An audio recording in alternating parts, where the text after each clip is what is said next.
Bismillahirrahmanirrahim. Assalamualaikum warahmatullahi wabarakatuh. Alhamdulillahi rabbil alamin. Wassalatu wassalamu ala asrafil anbiya'i wal mursalin wa ala alihi wa sahbihi ajma'in.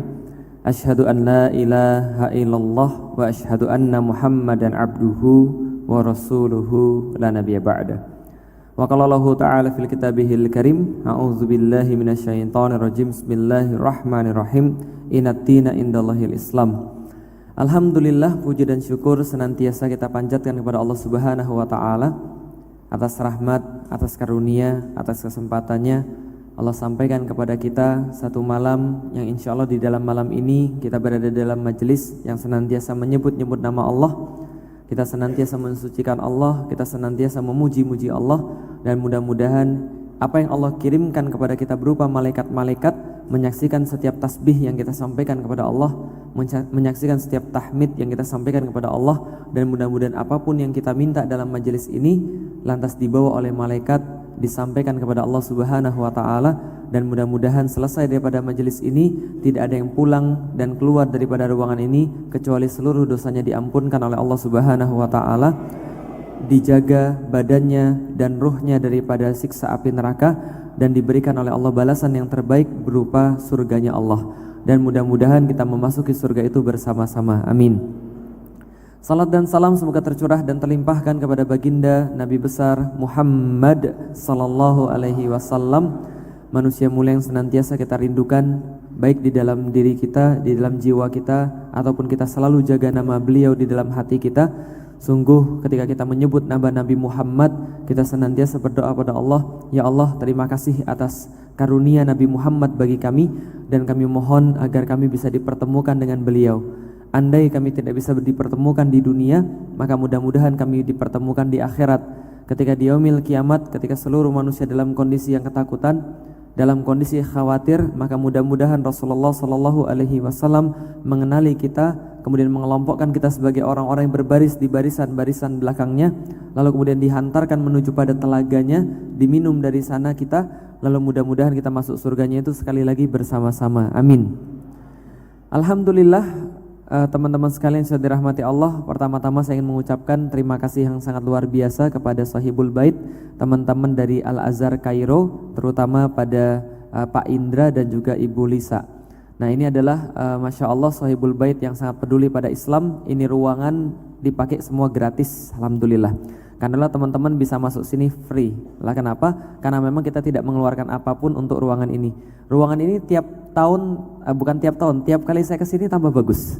Nah, ini apa namanya, lightingnya sudah bagus sekali. Kalau kemarin-kemarin masih agak remang-remang, ini kayaknya sudah sangat sempurna sekali. Soundnya juga sangat enak sekali, Masya Allah. Ini Pak Indra ini dulu adalah preman tobat, Alhamdulillah. Jadi Anda tahu kenapa di sini saya nggak dipersekusi, karena premannya sekarang buat sekolah, paham ya? Nah, jadi Alhamdulillah. Alhamdulillah teman-teman sekalian, pada hari ini kita akan sedikit bahas tentang bahagia. Ini benar-benar harus diperhatikan karena ini adalah sebuah jalan bagi kita untuk lebih memahami agama kita. Insya Allah semua pembahasan ini sampai akhir kita tidak akan lebihkan daripada jam 10, karena supaya teman-teman yang akhwat nanti bisa pulang juga dengan tenang, gitu kan ya. Nah teman-teman sekalian, kalau kita berbicara tentang kebahagiaan, teman-teman harus tahu dulu tentang satu konsep. Konsepnya namanya adalah tujuan dan makna. Tujuan dan makna. Nah, kita belajar sedikit tentang tujuan dan makna. Contoh teman-teman sekalian, menurut teman-teman sekalian, macet itu enak atau tidak? Macet itu enak atau tidak? Bahagia atau sengsara? Sengsara. Pernah terjebak macet paling lama berapa jam? Paling lama berapa jam? Sejam di Palembang. Dari Palembang, dari Rifai sampai ke perempatan Caritas itu sekarang mungkin 45 menit sampai 1 jam bisa jadi. Paling lama terjebak macet berapa lama? 1 jam. 1 jam itu sangat-sangat biasa kalau di Jakarta. Saya kalau mau berangkat ngisi kajian zuhur di Jakarta, saya berangkat jam 10 untuk sampai ke Sudirman Tamrin itu sekitar jam 12 atau 12 lebih, 12 lewat 5. Lalu kajian dari jam 12 sampai jam 1, pulangnya sampai ke rumah paling cepat jam 3. Berarti untuk satu kajian saya perlu waktu 2 jam pergi, 2 jam pulang. Padahal rumah saya dengan Sudirman Tamrin itu cuma sekitar 20 km aja. Tapi 20 km 2 jam pergi 2 jam pulang. Kira-kira orang Jakarta paling lama kejebak macet berapa lama? Bukan 4 jam bolak-balik. Tapi orang Jakarta ketika weekend hujan gede itu bisa terjebak macet pergi dan pulang itu 8 sampai 9 jam. Kebayang nggak teman-teman sekalian? Sekarang kalau teman-teman pergi ke Bandung naik mobil itu ke Bandung paling cepat sekitar 5 sampai 6 jam. Kemarin saya pergi dari Jakarta ke Bandung, berangkat jam 9 malam sampai sana subuh jam 4. Paham teman-teman sekalian? Itu adalah kemudian kejebak macet sangat gak enak sekali. Orang-orang Indonesia gak ada yang suka kejebak macet. Anda mau gak kejebak macet 4 sampai 5 jam? Cuma di mobil, berteman cuma HP, itu pun cepat habis baterainya. Lalu kemudian teman-teman pasti merasa kesal, merasa gak suka, merasa sengsara. Betul begitu? Ada yang suka kejebak macet? Enggak, tapi saya bisa mengubah teman-teman sekalian bisa jadi suka kejebak macet, bahagia terjebak macet cuma dengan mengganti tujuan dan makna. Gimana caranya? Oke, enggak mau kejebak macet? Enggak, tapi pertanyaan saya, mau enggak kejebak macet di musim haji ketika di Mekah dan Madinah? Mau? Semuanya mau. Kenapa mau? Apa yang berbeda antara macet di Indonesia dengan macet di sana? Macet di sana kita punya makna, macet di sana kita punya tujuan. Gak apa-apa Ustadz, kalau untuk haji jangankan macet-macetan, gak ada masalah. Susah pun saya jalani. Kenapa? Karena saya mau untuk berhaji. Bisa dipahami teman-teman sekalian? Tujuan dan makna. Andai kita punya tujuan dan makna, akan lebih besar chance kita ketemu dengan kebahagiaan. Andaikan kita tidak punya tujuan dan tidak punya makna, maka sebagian besar kita pasti akan kemudian kehilangan harapan atau kita akan sengsara. Nanti kita akan bahas tentang kehilangan harapan, kita akan bahas tentang namanya hope. Oke, coba lihat baik-baik. Suatu hari saya ngajak Mas Cahyo baru pertama kali saya ajak pergi minum kopi. Siapa yang suka minum kopi? Angkat tangan. Yang suka minum kopi? Banyak, alhamdulillah. Siapa yang minum kopi masih pakai gula? Angkat tangan. Yang minum kopi masih pakai gula, newbie, paham teman sekalian? Karena kalau yang sudah serius minum kopinya itu nggak pakai gula. Lah kenapa? Kata teman saya, kalau Anda minum kopi pakai gula itu sama saja. Anda mau pakai kopi, Anda mau pakai kertas lalu kemudian dibakar sampai jadi arang, lalu kemudian masukin ke air, lalu diaduk-aduk dikasih gula, itu rasanya sama. Paham teman sekalian? Nggak ada bedanya antara kopi dengan kemudian arang kalau sudah dikasih gula. Nah, artinya ketika saya ngajak Mas saya untuk minum kopi, saya ngajak dia ke tempat kopi yang serius. Kopinya benar-benar kopi asli, lalu kemudian diseduh dengan cara-cara yang belum kita tahu sebelumnya. Setelah diseduh, dihidangkan kepada dia. Saya tanya, gimana Mas? Gak enak belas. Pokoknya gak enak banget. Lah kenapa? Kopi apa ini? Pahit banget. Kopi macam apa ini? Lalu kemudian dia bilang kopinya gak enak. Lalu saya bilang, sebentar, saya belum cerita tentang kopinya, belum ngasih tahu maknanya, sehingga dia belum dapat tujuan tentang kopinya. Saya cerita, gini Mas, kopi itu ada dua, Robusta, Arabica. Ini yang paling banyak. Ada lagi yang ketiga namanya Liberica. Beda antara Arabica dan Robusta, Arabica lebih mahal daripada Robusta. Mungkin harganya bisa 10 kali lipat daripada Robusta. Robusta itu apa? Kopi-kopi kampung, itu Robusta. Kopi Lampung itu kebanyakan Robusta juga. Nah, artinya adalah kalau kita lihat kopi Robusta sama Arabica beda. Kalau Robusta lebih banyak kafeinnya, kalau Arabica itu ada aroma-aroma tertentu. Dan yang baru kamu makan namanya varietas Panama Geisha. Ditanamnya di Panama, cuma ada lot khusus yang memproduksi cuma 300 kilo per tahunnya, diperebutkan di seluruh dunia itu biji kopinya untuk tanding kopi di seluruh dunia. Dan harganya 300 gram harganya 3 juta. Langsung mendadak setelah saya cerita selama setengah jam tentang kopi yang barusan dia minum, langsung dia bilang gini, ini kopi paling enak yang pernah saya makan. Paham dong sekali? Lah kenapa? Karena ada makna yang berbeda di situ. Begitu teman-teman ada makna yang berbeda, teman-teman punya tujuan, maka hidup kita jadi punya arti, alias kita punya hope, kita punya harapan. Harapan itu sebenarnya membuat kita bahagia. Contoh, seorang laki-laki dia pengen kemudian nikah. Setelah kemudian searching di internet, setelah kemudian lewat perjodohan, lewat ustadznya, dia dapat ada seorang ahwat cantik seperti yang dia bayangkan, sesuai dengan yang dia inginkan, pintar baca Quran dan sebagainya, tapi tinggalnya di Surabaya misalnya. Maka pergilah dia dari Palembang ke Surabaya karena dia nggak punya duit, karena cinta dia jalani naik motor, teman-teman sekalian.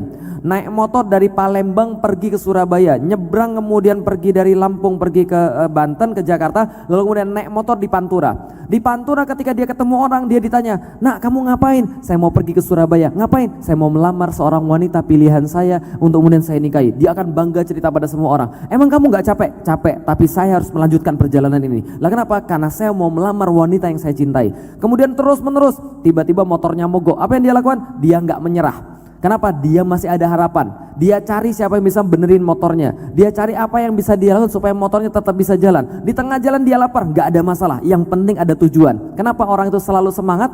Kenapa orang itu selalu punya kemudian sebuah keberanian? Karena dia punya hope namanya. Dia punya namanya harapan. Tapi begitu kemudian di tengah-tengah di Semarang, dia dapat SMS. SMS-nya apa? Mohon maaf akhi, saya nggak jadi, sudah ada yang melamar saya, kita batalkan khidbah kita. Kira-kira gimana hidupnya? Mendadak temennya langsung telepon dia, Mas, Anda itu kan mau pergi ke Surabaya kan, saya tahu. Ini saya baru ngumpulin uang, saya sudah beliin tiket dari Semarang ke Surabaya. Kira-kira dia mau pergi atau tidak? Enggak. Inilah yang namanya hopeless. Apa itu hopeless? Ketika seseorang sudah kehilangan tujuan hidup dia, maka muncul yang namanya hopeless. Orang-orang yang sudah hilang harapan. Dan orang-orang yang hilang harapan ini, dia bisa berbuat segala sesuatu dan gak akan ada yang bisa menyenangkan hidup dia. Kalau sudah hopeless, apapun di depan mata dia, itu bagi dia gak akan menyenangkan. Tapi bagi orang punya harapan, apapun akan jadi menyenangkan. Paham teman-teman sekalian? Naik motor susah-susah, sakit pinggang, motor rusak, gak apa-apa. Ini demi tujuan, ini demi makna hidup saya. Paham teman-teman sekalian?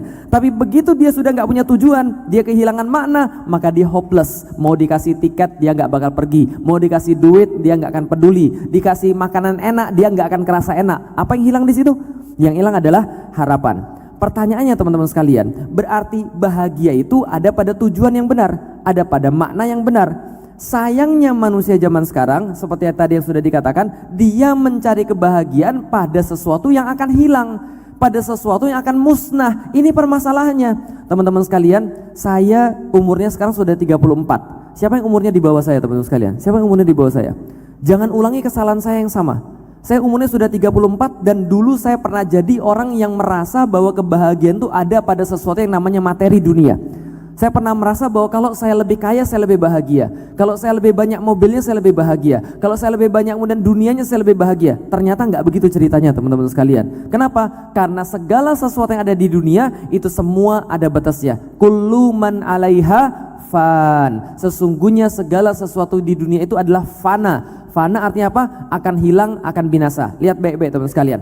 Makna dan tujuan. Apa yang terjadi kalau Anda menggantungkan dan Anda merasa kebahagiaan itu ada pada dunia? Teman-teman sekalian coba lihat baik-baik. Segala sesuatu yang ada di dunia ada dua ciri-ciri. Satu, terbatas. Dua, semakin dinikmati semakin hilang kenikmatannya. Betul atau betul? Contoh, teman-teman lagi puasa, lapar banget. Jam 4 sore sudah ngeliatin jam, pergi ke pasar beli seluruh makanan-makanan yang disukai. Kalau pas lagi buka puasa pengen makan apa? Pempek ekstrim gitu ya. Pas buka puasa pengen makan apa? Yang paling seger apa kira-kira? Es buah. Makanannya apa kira-kira? Pempek. Oke, pempek. Taruhlah teman-teman sekalian dikasih pempek gratis yang paling premium, lalu kemudian sama es buah yang paling enak. Pas azan Allahu Akbar, pas makan Masya Allah, itu rasanya sudah kayak di Sidratul Muntaha. Paham teman sekalian? Sudah kayak masuk surga rasanya, enak banget rasanya, enak banget. Seolah-olah kemudian surga sudah di DP teman-teman sekalian. Pertanyaan saya, Anda dikasih lagi gratis es buah yang sama satu mangkok, dikasih lagi gratis pempek yang sama satu kemudian piring untuk dimakan lagi. Pertanyaannya, piring yang kedua dan mangkok yang kedua yang dimakan apakah senikmat yang pertama? Enggak. Kenikmatannya berkurang. Dikasih lagi mangkok ketiga, apa yang terjadi? Masih enak lagi. Dari senang berubah jadi senap. Paham teman-teman sekalian? Senap gitu kan. Kenapa senap? Karena kebahagiaan itu, kesenangan itu kalau disandarkan pada dunia, dia akan semakin berkurang. Mangkok pertama enak tenan 100%, enak banget 100%. Mangkok yang kedua berkurang, mangkok yang ketiga, mangkok yang keempat, mangkok yang kelima berkurang. Dunia itu senantiasa berkurang. Yang kedua, dunia itu kenikmatannya terbatas dan gak bisa lebih. Contoh teman-teman sekalian, ini mungkin belum umurnya semua, tapi saya tanya, yang jomblo angkat tangan, yang jomblo. Nah, terima kasih. Dari wajahnya kelihatan itu kan ya, penderitaan Anda itu ya. Di Turki itu teman-teman sekalian ada pasukan khusus namanya Yeniseri. Yeniseri itu pasukan khususnya disimpan di terakhir. Jadi kalau nggak mempan semua baru Yeniseri keluar. Ada yang namanya pasukan kedua namanya pasukan reguler, namanya pasukan Sipahi. Pasukan Sipahi ini pasukan bayaran yang memang digaji oleh negara untuk kemudian melawan orang-orang yang tidak suka dengan Islam. pasukan yang paling depan namanya pasukan azab. Tahu pasukan azab? Artinya dalam bahasa Indonesia azab berasal dari bahasa Arab, artinya dalam bahasa Indonesia jomblo. Paham teman-teman sekalian? Pasukan azab, dan pasukan azab ini selalu minta di garis depan. Lah kenapa? Mungkin dia merasa kehidupan terlalu pahit teman-teman sekalian. Setiap Syawal ditanya kapan kawin, paham teman-teman sekalian. Nah makanya kemudian dia maju ke depan supaya cepat mati kan itu kan ya. Nah baik, teman-teman perhatikan baik-baik. Teman-teman yang masih jomblo ketika mau menikah pasti ada bayangan tentang pernikahan yang paling teman-teman inginkan. Betul begitu? Saya pengen begini, saya pengen begini, saya pengen begini, saya pengen begini. Tapi impian yang paling teman-teman mau ketika menikah, ketika jadi, kira-kira kenikmatannya ada batasnya atau tidak? Ada batasnya. Kuat berapa lama? Kuat berapa menit teman sekalian? Ada batasnya, paham kira saya? Dan ketika sudah sampai batas itu nggak bisa dilampaui lagi. Ini coba berpikir baik-baik. Saya cuma pengen ngasih tahu pada teman-teman sekalian, dalam dunia ini semua hal yang kita inginkan dan yang kita pikir bisa ngasih kebahagiaan ternyata terbatas, dan semakin dinikmati semakin dia hilang. Oke, coba lihat. Ada orang yang bilang kalau saya kaya saya akan hidup lebih bahagia. Enggak. Kalau sekarang Anda belum kaya, Anda lagi nggak punya duit, itu Allah kasih, bukan Allah, itu dihiaskan kepada Anda agar bahagia ketika punya sesuatu. Ngerti nggak maksudnya? Oke gini, bagi orang miskin, dia akan pikir dihiaskan bagi dia oleh syaitan, bukan oleh Allah. Oleh syaitan dihiaskan bagi dia, enak ya jadi orang kaya. Bagi jomblo, dihiaskan kepada dia oleh syaitan, enak ya kalau kita sudah menikah. Bagi seorang yang kemudian gak pernah pergi naik pesawat, dihiaskan oleh syaitan, enak ya kalau naik pesawat. Bagi orang gak terkenal, dihiaskan oleh syaitan, enak ya kalau kita jadi terkenal. Paham teman-teman sekalian? Padahal kalau dia punya, itu kenikmatan diambil dari dia. Contoh, dulu ketika saya masih kere, saya sama istri saya, ketika gaji saya masih 2,5 juta per bulan, kebahagiaan bagi kita, kesenangan di dunia bagi kita adalah setiap weekend saya ngajak istri saya makan di satu restoran, keluar duit 50.000 untuk paket berdua. Tahun 2008-2009, 50.000 sudah dapat 4 makanan utama, lalu kemudian minuman, kita makan senangnya minta ampun, nikmat banget rasanya. Sekarang sudah punya gaji lebih daripada 2 juta. Disuruh makan paket yang sama, sekarang harganya sudah 150.000 teman-teman sekalian. Tapi pertanyaan saya beli itu, saya bisa makan itu, kebahagiaannya sama nggak dengan dulu pas saya masih kiri? Paham ya maksudnya? Diambil oleh Allah sebegitu juga, seketika diambil oleh Allah. Sekarang coba bayangkan baik-baik, yang merasa dunia itu menyenangkan. Oke, Anda bersimulasi saja. Contoh, Anda dikasih duit 100 miliar per hari, banyak nggak? Banyak nggak kira-kira? Ada yang pengen duit, bayangkan Anda punya duit 100 miliar per hari, tapi syaratnya harus habis hari itu juga. Setiap hari Anda akan dikasih, tapi harus habis saat itu juga. Kalau tidak habis, Anda akan dibunuh. Pertanyaan saya, Anda mau ngapain kira-kira dengan duit 100 miliar itu? Kira-kira dengan sedekah? Nggak boleh, ini kan nggak bicara Islam. Harus dihabisin, kira-kira gimana caranya? Oke, saya bantu. Menurut Anda, baju apa yang paling mahal yang pernah Anda lihat? Harganya berapa? 200.000. Aduh, hina banget hidupnya. hina banget iya. Yang paling bagus 200.000. Serius. Oh ini pernah main ke mall ini kayaknya. Itu pun kredit kayaknya ya. Oke, apa namanya, baju apa yang paling bagus yang pernah Anda lihat? Harganya berapa kira-kira? 1 juta. Oke, belilah 10. Jadi berapa? Jadi 10 juta. Masih sisa berapa duit? Masih banyak. Masih 99 miliar sekian. Oke, beli mobil baru supaya pacak jalan-jalan. Mobil apa yang paling banyak, yang paling bagus yang kita bisa pikiri? Apa? Mobil apa? Lamborghini, bagus. Oke, Lamborghini dosa dibeli karena ini kan per hari. Ya kan wong kayo sewa bae. Kalau kita sewa Lamborghini kira-kira berapa? Paling sehari 200 juta. Dan 200 juta itu sama sudah sama sopirnya, sudah sama bensinnya, sudah sama segala-galanya. Betul begitu? Oke, berarti berapa tadi? Nyewanya 100 juta atau 200 juta. Taruhlah 200 juta. Berarti masih sisa berapa? 99 miliar. Oke, makan yang paling mahal yang pernah Anda makan berapa? Hah? Sekali makan berapa yang paling mahal? 10.000 di traktir kayaknya ya. Aku salah nanya gitu kayaknya. Salah nanya materinya gitu. Keliru kayaknya. Oke. Percaya nggak? Saya paling mahal dalam hidup saya pernah makan sekali makan 700.000 per orang. Percaya nggak? 700.000 per orang, dan saya harus makan di situ. Kenapa? Karena saya yang ngajak keluarga saya, bapak saya. 6 orang, saya, istri saya dan 4 anak saya, masing-masing 700.000 pergi ke satu hotel. Pas masuk, gila, semua makanan ada di situ. Ada makanan Asia, makanan Eropa, makanan India, makanan segala macam gitu kan, makanan Wakanda dan sebagainya macam gitu kan. Semuanya ada terus sekali di situ. Serius, 700.000. Taruhlah Anda makan 4 kali sehari, taruhlah Anda makan 4 kali sehari, berarti itu baru berapa? Baru 2,8, taruhlah 3 juta, berarti sisa duit Anda masih berapa? 99 miliar teman-teman sekalian. Oke, taruhlah semua itu sudah. Oke, sekarang mau tidur, tidurnya di mana yang paling bagus? Yang Anda tahu tidurnya paling bagus berapa harganya kira-kira? Di Abu Dhabi, Dubai, berapa harganya di Abu Dhabi? 180 juta. Kalau gitu saya mau kasih tahu yang lebih mahal. Itu di sampingnya Selat Bosforus, Pak.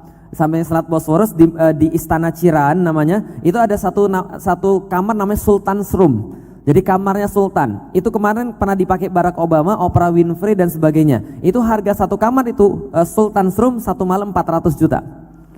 Oke, Anda nginep di sana. Berarti masih berapa duit Anda?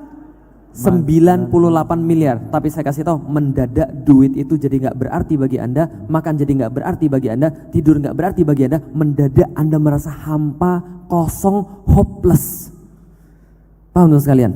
Pernah nggak pas mau main game nggak boleh sama orang tua? Pernah nggak pas mau main game nggak boleh sama orang tua? Saya mengalami zaman Nintendo, zaman PS, itu orang tua saya tuh nyimpenin stick saya, paham teman sekalian? Jadi itunya dibiarin, sticknya disimpan gitu kan ya. Itu rasanya nggak enak banget. Orang mau main itu sudah sampai ke ubun-ubun syahwat main gamenya itu, paham teman sekalian? Tiba-tiba sticknya disimpan, sudah hari Minggu mau main game, stick disimpan, wah itu demek banget, paham teman sekalian?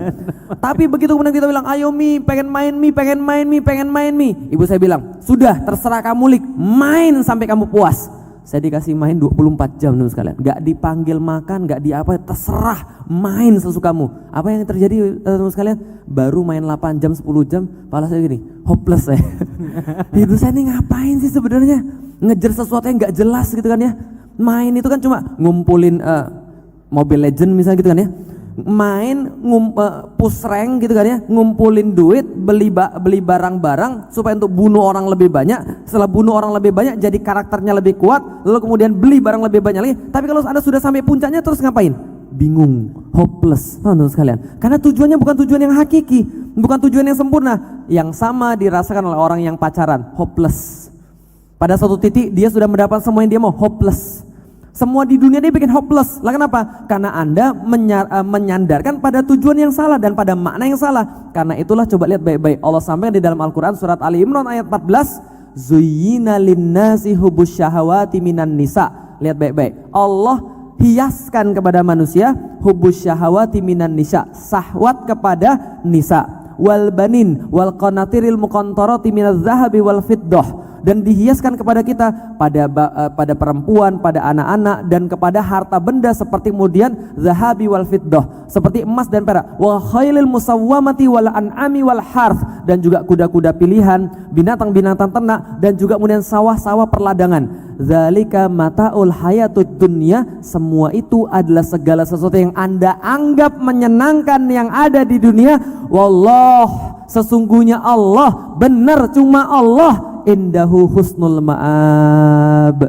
Hanya pada Allah Anda bisa menemukan kesenangan yang sejati itu, kebahagiaan yang sejati itu. Kalau Anda mau untuk bahagia, balik pada Allah. Allah bilang balikan yuk kalau mau dapat. Dari dulu sudah Allah sediakan bahagia, cuma Anda cari pada yang lain. Berkali-kali Allah bilang begitu di dalam Al-Quran. Allah itu kemudian ngasih Anda harapan, sementara yang selain Allah ngasih Anda hopeless. Tapi Anda malah ngasihnya kepada yang hopeless, bukan kemudian balik pada Allah. Harusnya Anda mau balik pada Allah. Jangan lupa bahagia. Gimana caranya? Sertakan Allah dalam kehidupan kita, maka kita pasti akan bahagia.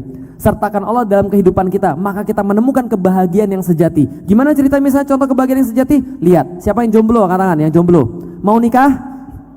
Mau nikah? Mau saya kasih tau rahasianya? Oke, perhatiin baik-baik. Rahasia bahagia dunia akhirat.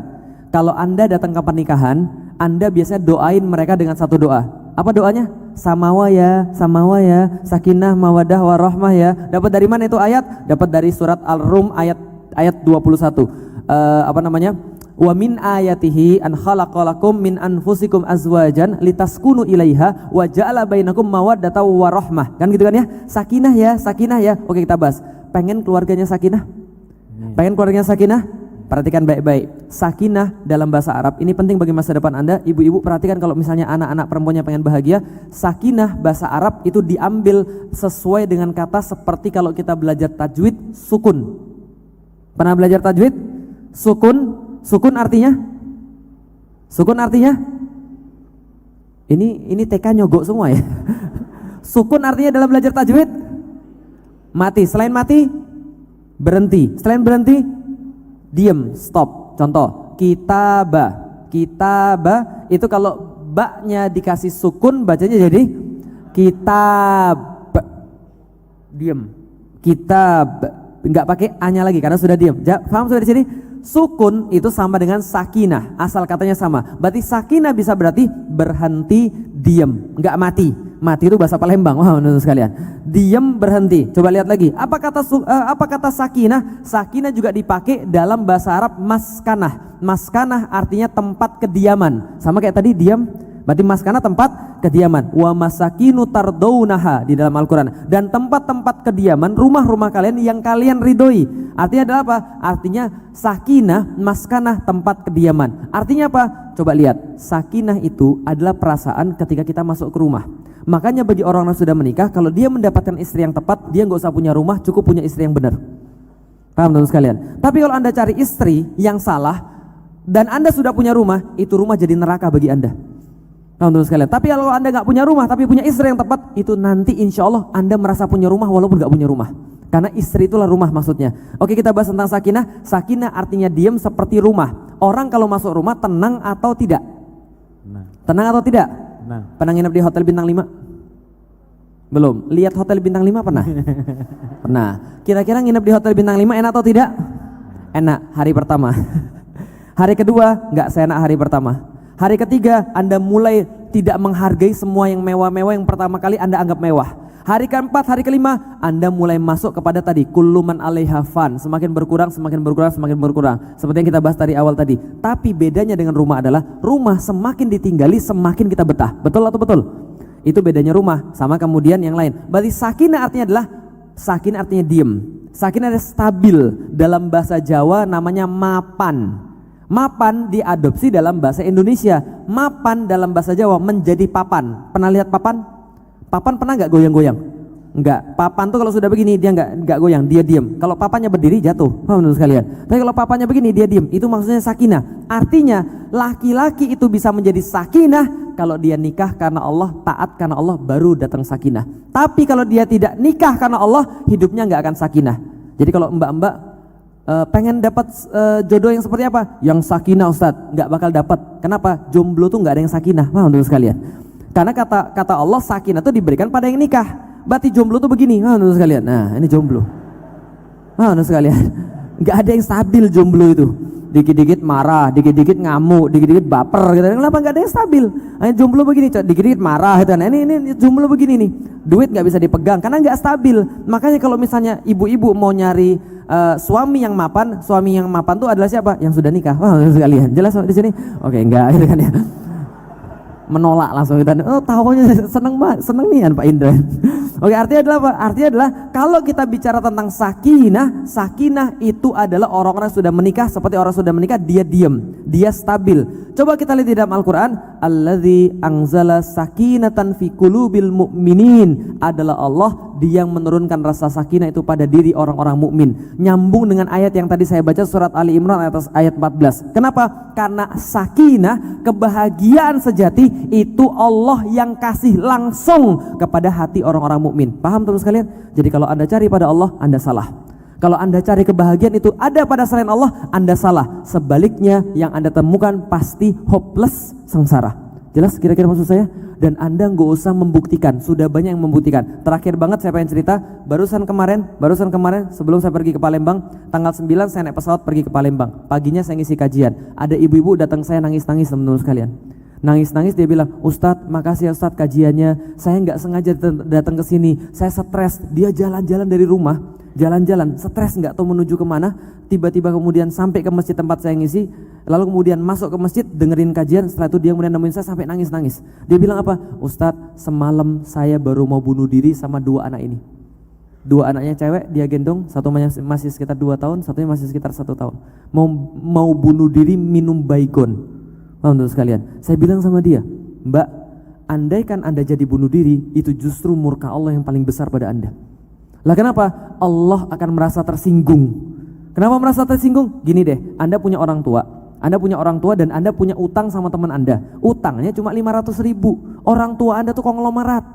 Nah, sekalian, konglomerat, Anda utang sama teman Anda 500.000 terus Anda bunuh diri. Apa kata orang tuanya? Kurang ajar nih anak, kenapa gak bilang sama saya? Paham ya? Ini kita punya siapa? Allah. Allah yang punya apa? Jangankan miliaran duit, ini Allah yang nyiptain semuanya. Allah merasa tersinggung, kenapa gak ngomong sama saya? Kalau ngomong sama saya itu saya selesaikan sangat mudah sekali. Tapi dia putus asa, hopeless. Kenapa hopeless? Karena dia sama sekali tidak mengenal Allah. Paham teman sekalian? Coba kalau dia kenal Allah, coba kalau dia tahu bahwa Allah itu maha berkuasa, coba kalau dia tahu Allah itu maha punya segala-galanya, coba kalau dia tahu Allah itu maha menyelesaikan, Allahu Akbar, Allah itu maha besar, mungkin dia tidak akan pernah kepikir untuk bunuh diri. Paham teman sekalian? Lalu saya tanya sama dia, Mas, Mbak mohon maaf, Mbak utangnya berapa? 1 miliar Ustaz. Ya Allah, baru 1 miliar mau bunuh diri. Temen saya tuh utang 80 miliar Mbak. Tapi santai aja, sekarang udah lunas. Kenapa? Karena dia sadar dia salah, lalu bergantung pada Allah. Wallah indahu husnul ma'ab. Balik ke sini kata Allah. Kalau kalian punya rasa kecewa, kami sembuhin. Balik ke sini kata Allah. Kalau kalian punya rasa sedih, kami hibur. Balik ke sini ke Allah. Kalau kalian kurang, kami lebihin semuanya. Kurang apa Allah? Asal kalian mau balik kepada indahu husnul ma'ab. Paling baik balik kepada Allah. Kenapa? Bagi orang-orang yang merasa dunia adalah kebahagiaan bagi dia, balik pada Allah. Di sini letak kebahagiaan dari Allah. Saya dipahami sekalian. Tapi karena orang tidak kenal Allah, karena orang tidak tahu Allah, maka hidupnya senantiasa sengsara, hopeless, dan dia lupa bahagia. Jangan lupa bahagia, ingat Allah Subhanahu wa taala. Assalamualaikum warahmatullahi wabarakatuh.